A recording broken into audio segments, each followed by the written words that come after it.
దారుణాది దారుణం guys.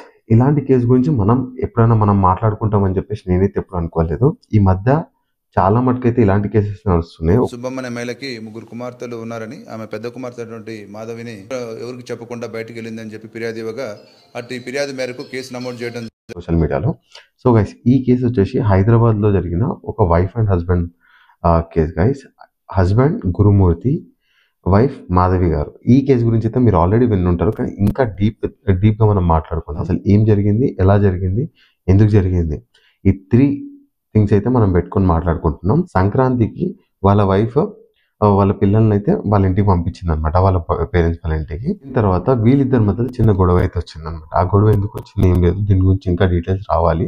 Investigation అయితే ఇంకా నడుస్తుంది. 15th రోజు కొంచెం అలాగే జరిగిపోయింది. 16th రోజు ఆ గొడవ ఇంకా కొంచెం పెద్దగా అయిందంట. పెద్దగా అయిన తర్వాత గురుమూర్తి ఎవరైతే ఉన్నారో గట్టిగా కొట్టిండంట వైఫ్ని. తల మీద కొట్టేసరికి కొంచెం చక్కర వచ్చేసి అంటే పడిపోయింది ఆమె. పడిపోయిన తర్వాత కొంచెం సేపు అయితే ఊపిరి ఆడింది. దాని తర్వాత చనిపోయింది అని చెప్పేసి అయితే పోలీసు వాళ్ళకైతే ఒప్పుకున్నాం. అది ఎప్పుడు ఒప్పుకున్నా అనేది కూడా మనం మాట్లాడుకున్నాం. సో గైస్, ఈ గురుమూర్తి ఎవరో కాదు గైస్. ఈ గురుమూర్తి ఎక్స్ ఆర్మీ. చెప్పుకోవడానికి నాకు ఎట్లా ఉంది, ఎందుకంటే ఆర్మీ వాళ్ళ మీద అంత రెస్పెక్ట్ ఉంటుంది, అలాంటి వాళ్ళు కూడా ఇలాంటివి చేస్తారని చెప్పేసి అయితే అనుకోలేము. కానీ ఇప్పుడు కరెంట్ ఆర్మీ ఫీల్డ్లో అయితే లేరు అనమాట. జిల్లాలు కూడా దగ్గర ఒక డిఆర్డిఓ ఆఫీస్ సెక్యూరిటీ గార్డ్ లాగా అయితే వర్క్ చేస్తున్నాడు ఈయన.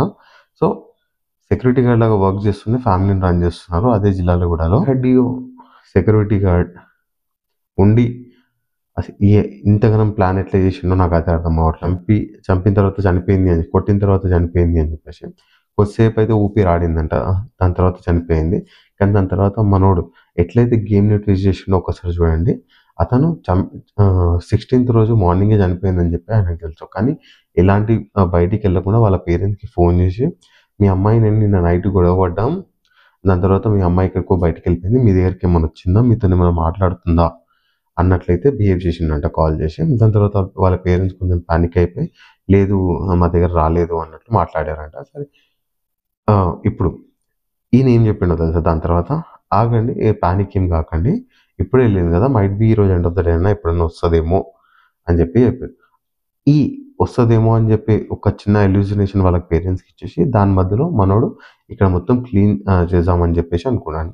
ఏదైతే చనిపోయిందో మాధవి, ఈమె బాడీని పీసెస్ లాగా కట్ చేసి దాన్ని మొత్తం బాయిల్ చేసి, బోన్స్ సపరేట్ మాస్ సపరేట్ చేసి, బోన్స్ మొత్తం స్మాష్ చేసేసి అక్కడ ఉన్న జిల్లెలగూడలో ఉన్న రివర్లో డిస్పోజ్ చేసిండంట గైస్.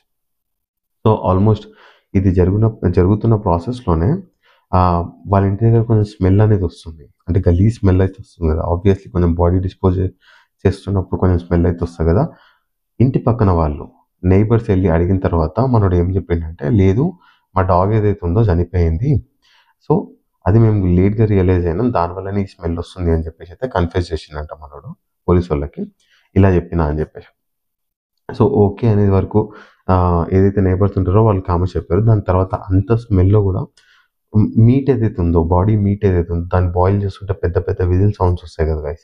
దాన్ని కూడా వీళ్ళు గమనించారనమాట. ఇంత స్మెల్ వస్తుంటే వీళ్ళు ఏం వండుకుంటారు, ఏం తింటారు అని చెప్పేసి. ఇది చిన్న థాట్. దాని తర్వాత 17th డే రోజు మళ్ళీ మాధవీలత గారి పేరెంట్స్, అంటే మాధవి గారి పేరెంట్స్ కాల్ చేసి, ఏమైంది, ఏమైనా ఐడియా వచ్చింది, ఏమైనా తెలిసిందా అని చెప్పేసి అడిగారంట. అప్పుడు మనోడు లేదు ఇంకేం తెలియలేదు అన్నట్లే మనోడు ఇంకా అదే యాక్టింగ్ చేసుకుంటుండు. దాని తర్వాత 18th రోజు ఇలా కాదు అని చెప్పేసి ఎర్లీ మార్నింగ్ బస్ పట్టుకొని అయితే వచ్చేసారంట కదా వాళ్ళ నేటివ్ ప్లేస్ నుంచి హైదరాబాద్కి. వచ్చిన తర్వాత జిల్లెలగూడలో మీర్పేట్ పోలీస్ స్టేషన్కి వెళ్ళేసి కంప్లైంట్ అయితే ఇచ్చారనమాట, మిస్సింగ్ అని చెప్పేసి. మిస్సింగ్ అని చెప్పే వరకే మన పోలీసు వాళ్ళు బ్యాక్ ఎండ్ నుంచి వాళ్ళ ఇన్వెస్టిగేషన్ స్టార్ట్ చేశారు.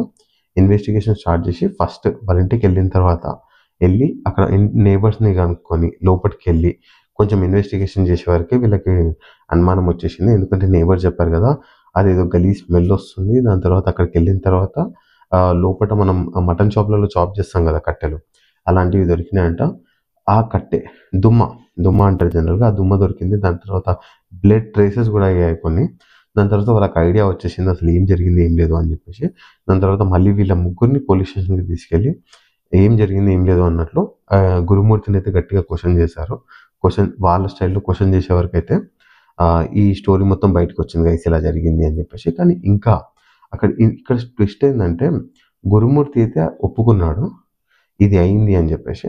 కానీ ఈ బాడీకి సంబంధించిన ఏదైతే నదిలో ఏదైతే చెరువులో వేసేసిండు అన్నాడు కదా బాడీ పార్ట్స్ ఇవన్నీ బాయిల్ చేసి ఇంకా పౌడర్ చేసి మ్యాష్ చేసి అవి ఇంకా దొరకలేదు గైస్. అది దొరికే వరకు మనం కేసు అంత స్ట్రాంగ్ అయితే కాదు.